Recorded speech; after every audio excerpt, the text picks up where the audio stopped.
ఇంటికాడ అయ్యో చెప్పినట్టు తినకపోతే వీడికి వచ్చి బోలిపోకూడదు కాబట్టి సో ఇంటికాడ చెప్పినట్టు ఇంటి మధ్య బంగారంలో మంచి చదువుకుంటే మంచి మంచి జాబులు వెళ్ళద్దు.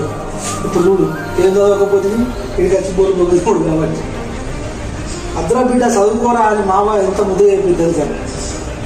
మొత్తం ఎంత ఖర్చు పెట్టుకుంటారా అన్నది. వెళ్ళే ఏ అవ్వండి శాప పట్టుకొస్తానే నేను పని చేసి సాపుతాను నిన్న ఇది కలిసి బోర్లు అవుతాను. ఒక్కసారి బతుకు పొరపడిపిస్తుంది. అందుకని చదువుకుని కాక అందరూ బొత్తనా బొత్తంది ఇలా లంగా ఆయన కాకుండా ఏమత్తలేదన్నా బొత్తలేదా తయారుతుంది బొత్తంది నాకు ఆయన లగ్గం కాబట్టి ఇంకేంటి నీకు ఎవరు ఏమన్నా బాధకు ఇవరకే దేశం మీద వాళ్ళకి పిల్లలు ఇట్లని నీటిగా ఇవరకు దేశం మీద వాళ్ళకి పిల్లలు ఇట్లని నీటిగా ఇవరకు నా బొత్తంది శాంతి